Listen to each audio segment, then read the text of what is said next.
Ok, alo mình là vào vậy nó, alo mình là vào. Khu địa cái đó cho nó bị cái bạc cả, lại mà tìm bị cái nan lì đi bỏ nó, bị cái bạc cả cho nó lại mà khu địa sai cả này bị đó,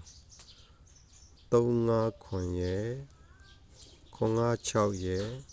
ngã khá này qua bao nhiêu ngã go, khoan ngã chết ye, cú ngã chảo ye, tiếng ngã lì ye, so bị đó mà cho nó tìm bị cái đó, ai thèm mà cho nó đi. Tiết thích xíu chạy lộ đi tiếng Nga lê của tiết lê Nga rồi cho nóပြန်ထိုးလိုက်တယ်ဒါကြောင့်ကျွန်တော်ကတော့နည်းနည်းပါးပါးရလိုက်တယ်ဒါကိုကြည့်တဲ့သူတွေကတော့ထိုးမိလားမထိုးမိလားကျွန်တော်လည်းမသိဘူးကြကျွန်တော်လည်းမပြောတတ်ဘူးဒါပဲလို့ပဲဖြစ်ဒါပြီးသွားပြီဆိုတော့ခုတစ်ပတ်အတွက်ကျွန်တော်ရထားတာလေးကိုပြမလို့ဗျခုတစ်ပတ်ကဘယ်လိုလဲဆိုလို့ရှိရင်သူကဟိုဒီလိုဗျခုတစ်ပတ်ကဒီမှာဒီ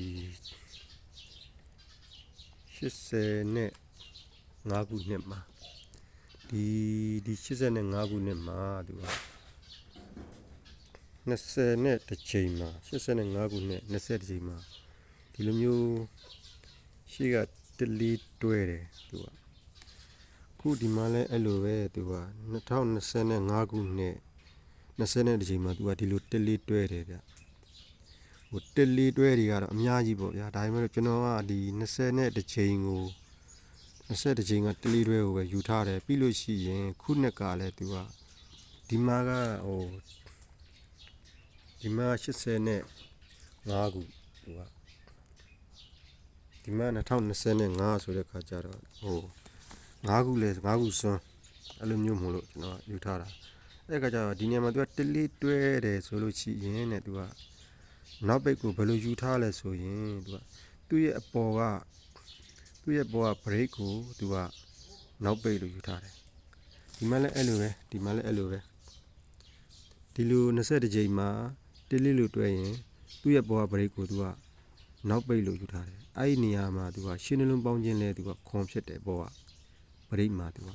ဒီမှာလည်းအဲ့လိုပဲသူကရှင်းနှလုံးပေါင်းခြင်းလဲသူကဒီမှာရှင်းနှလုံးပေါင်းခြင်းလဲသူကခွန်ပဲသူကအဲ့လိုယူထားတယ်အဲသူ့ရဲ့အောက်မှာပေါ့ဗျာ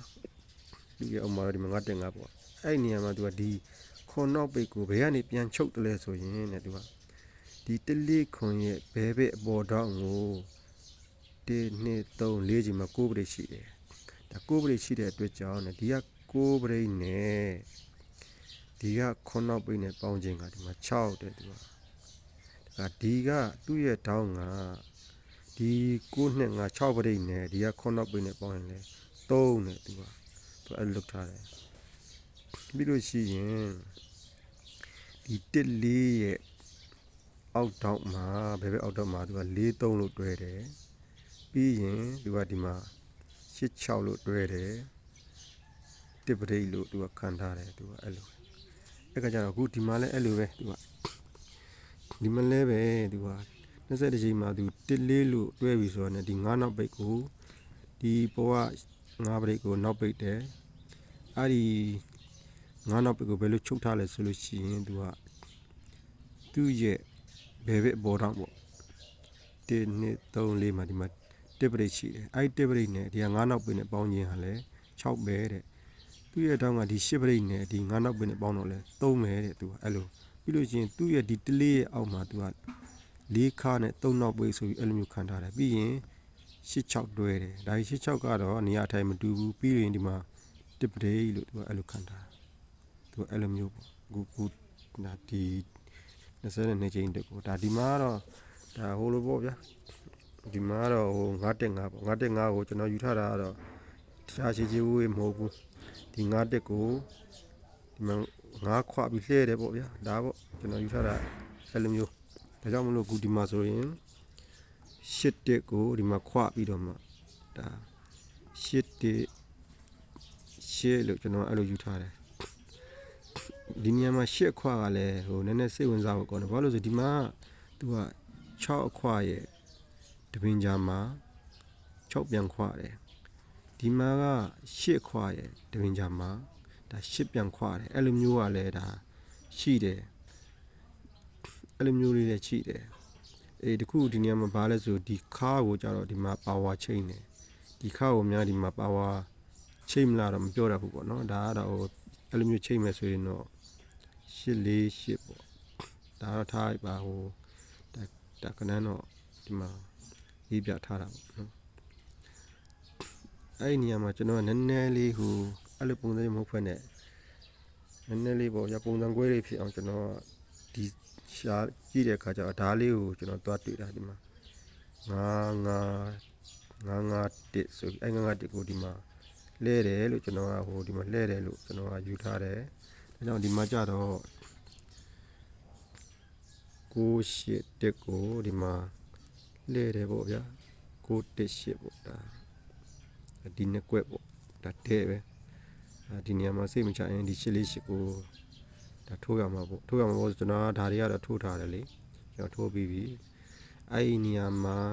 ဒါကတော့ဒီ site တစ်မျိုးပေါ့နောက်တစ်ခါကျွန်တော်ကဒီအချိန်မှာကျွန်တော်ဖမ်းထားတာ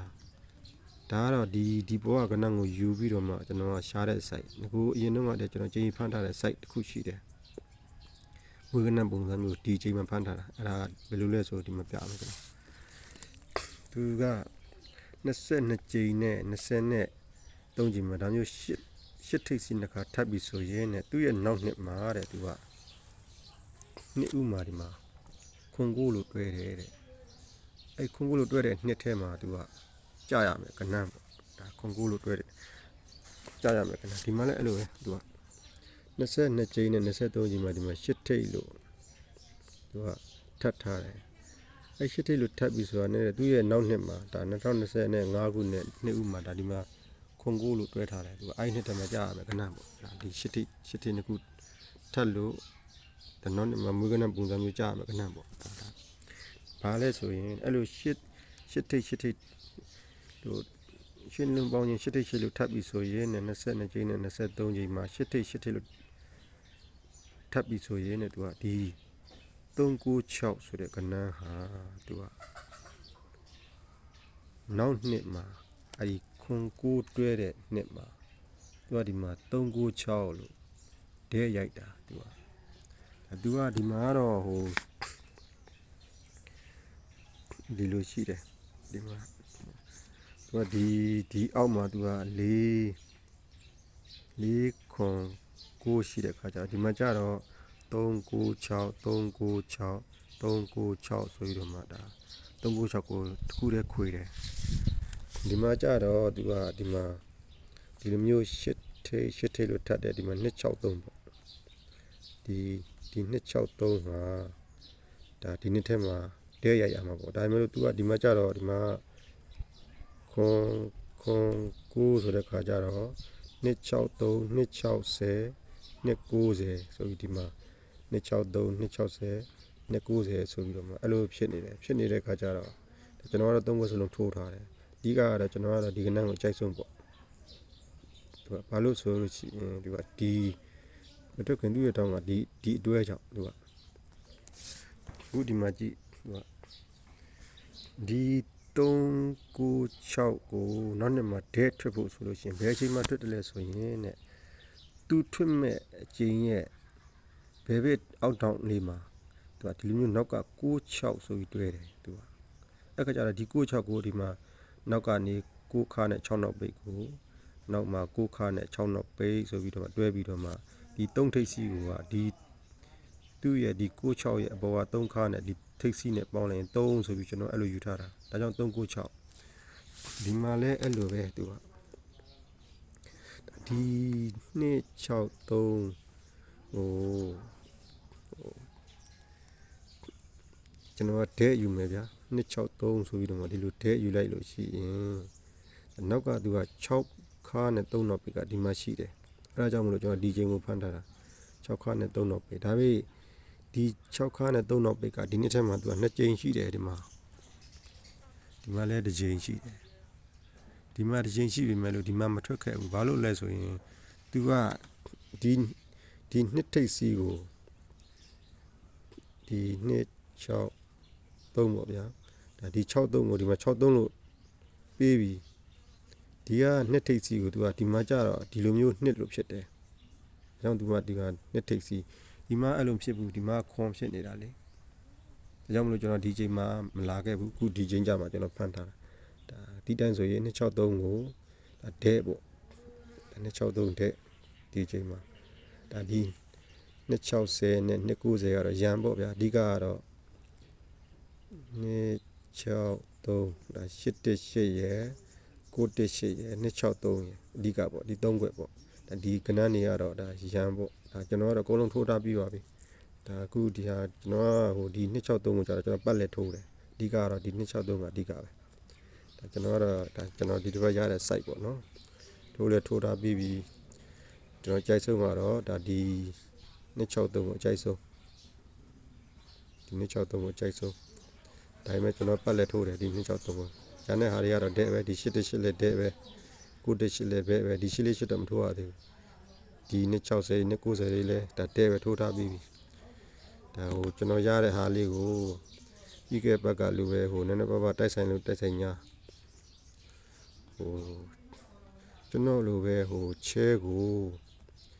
ဘဝတစ်ခုလိုကိုတချို့က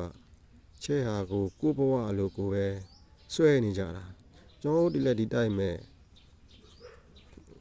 ဟိုချဲကိုတကယ်ကျွန်တော်တို့ဒီကြတော့ဝါသနာရောတွေ့တာချက်တာဝါသနာပါတာရောဆွဲကိုဆွဲနေတာဒါကြောင့်မလို့ကျွန်တော်တို့ဒီလိုပဲဟိုဆွဲနေတဲ့လူတွေကိုပြလိုက်တဲ့ကဏ္ဍလေးတွေတဲ့လို့တဲ့ညာပေါ့ဗျာကျွန်တော်ပြကြည့်တာပါ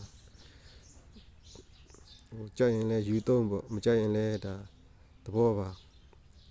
ဒါကျွန်တော်တို့ကတော့ပြပေးလိုက်တာပေါ့နော်ဒါအားလုံးကိုကျေးဇူးတင်ပါတယ်နော်အားလုံးကောင်းကောင်းကြပါစေဗျ